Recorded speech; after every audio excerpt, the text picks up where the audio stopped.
Bom, vou descrever basicamente como funciona o autogradiente em PyTorch. Nós utilizamos isso já e reparamos algumas variáveis que têm o valor do gradiente armazenado. Então vou mostrar um pouquinho melhor como isso funciona, tá? Eu vou utilizar aqui explicitamente da função autograde, do pacote autograde, o gradiente. E eu vou aproveitar também para trazer, só para facilitar a nossa vida, algumas funções de ativação que já existem no pacote de redes neurais do PyTorch. A gente vai utilizar a ReLU aqui direto, vai ser um pouquinho mais fácil.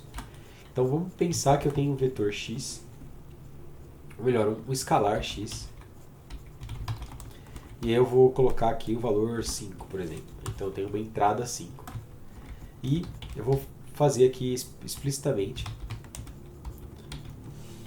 um vetor, um peso 1.2, tá?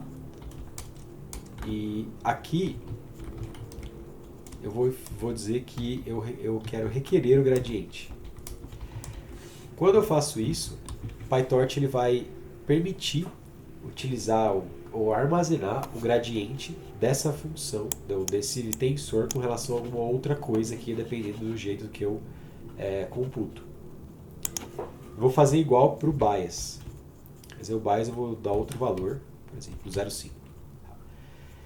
Se eu coloco isso aqui igual a false, ele vai salvar a memória, porque não vou precisar armazenar o gradiente desse valor aqui com relação a outra variável.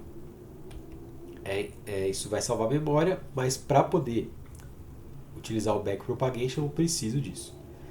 Então a ativação ela vai ser x vezes o w mais b.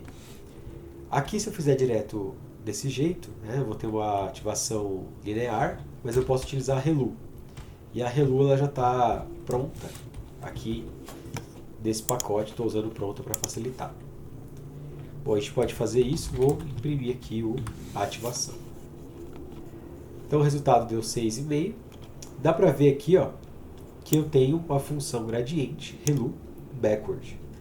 Então ele sabe que esse act aqui, como ele foi produzido por meio da multiplicação e soma com tensores que requerem o gradiente, esse resultado também requer o gradiente. E aí eu vou chamar aqui explicitamente o gradiente da ativação com relação ao W, ao peso W. E eu posso pedir também para reter o grafo. O que vai acontecer se eu fizer isso? Bom, então ele vai computar o gradiente da ativação com relação a W é 5 e dá para ver que isso é basicamente x, isso é algo que a gente já até viu na aula especificamente.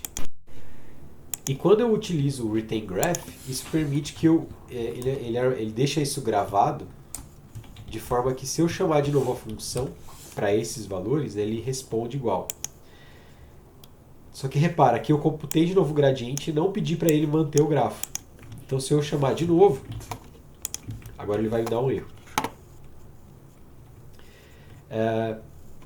Eu posso também fazer outros tipos de gradiente. Então aqui é da ativação com relação a W, posso fazer com relação ao bias. E aí ele vai me dar um erro, porque aqui eu estou chamando a função também aqui, ele tentou fazer o backward uma segunda vez. Então a gente vai fazer de novo. E agora sim, como eu realizei a ativação de novo, fiz o gradiente, o backward aqui, e aí sim eu consigo computar o backward com relação a B.